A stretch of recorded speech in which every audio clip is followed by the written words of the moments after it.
We are in the final days of a transatlantic crossing. Currently, the wind is low and the seas are calm. The secure points on our dinghy have been failing, and we have been doing all we can to keep it with us. But when the winds come and the seas build, Houston, we have a problem.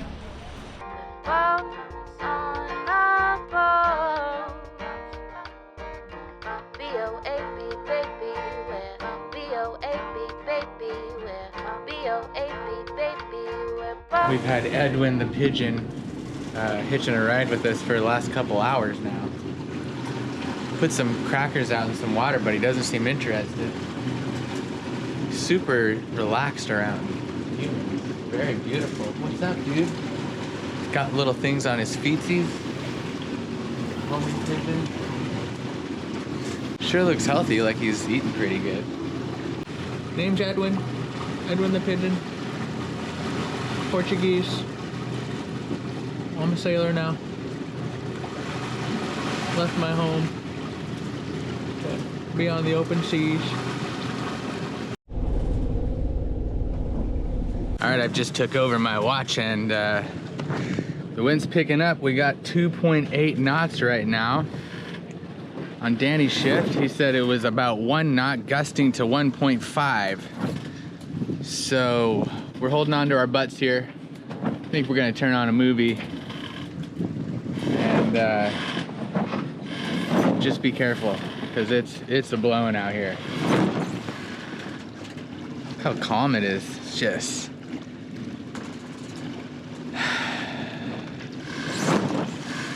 crazy, right? Look at this.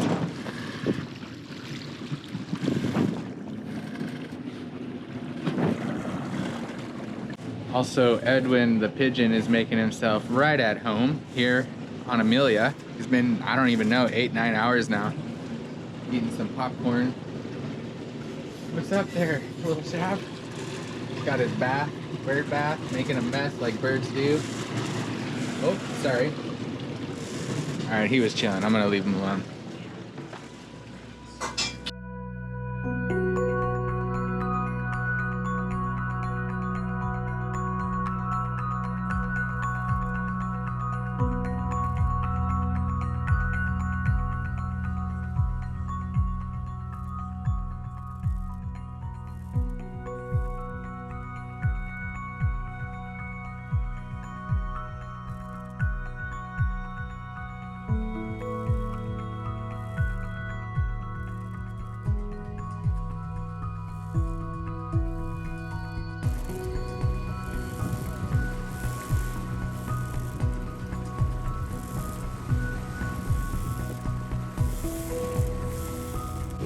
How's that dinghy looking? You think it's gonna hold on a little bit longer? Oh, you pooped on the boat. A little bit extra weight to fall off. What do you think?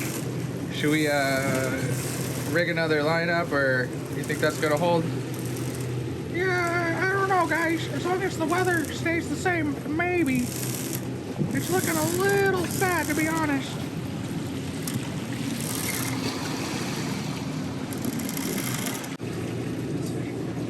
You're making a mess, Edwin. You're pooping all over the boat. Walking around like you own the place.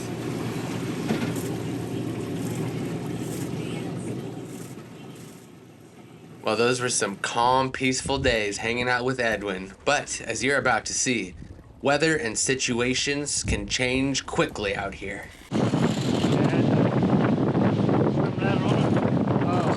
pull it into the boat. Yeah.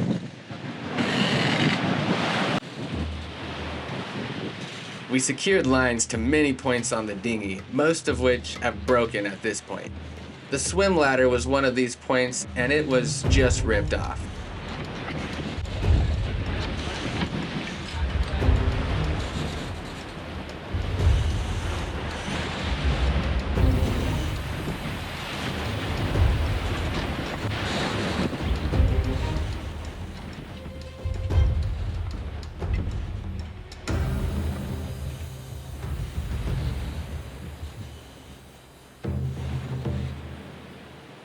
When the swim ladder was ripped off, other lines loosened. After the lines are untangled by Tony, I will attempt to pull a line connected to the outboard tight, and we will watch to see how it rides.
Unfortunately, I wasn't able to capture the conversation we're having very well, as we're drowned out by the bashing waves and wind.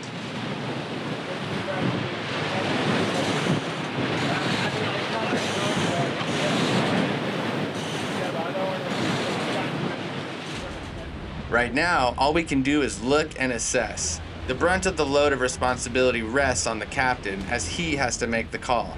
Danny and I can offer ideas and help in any way we are able, but we are not really feeling pressure and stress like Tony. He is responsible not only for us and anything that may cause injury, but also for the vessel and everything on it.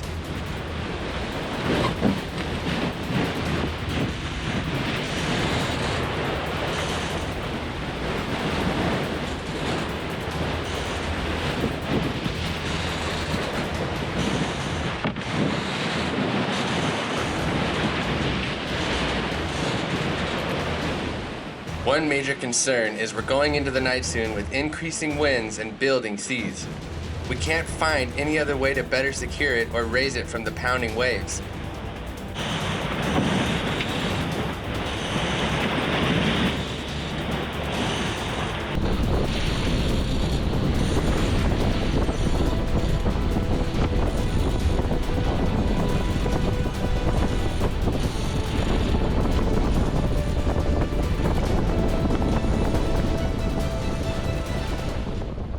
Captain's made the call.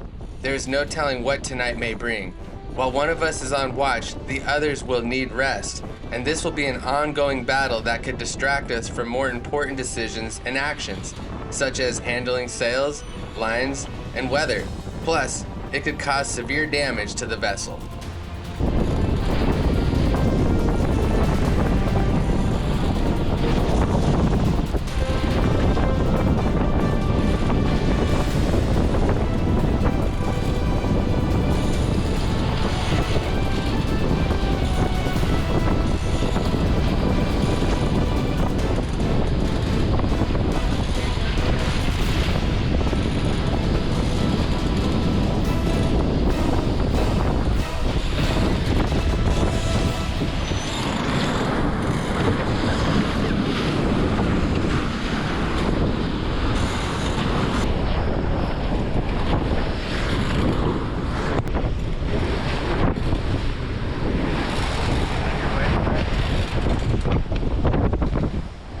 Dinghy's not gonna make it.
she goes out here.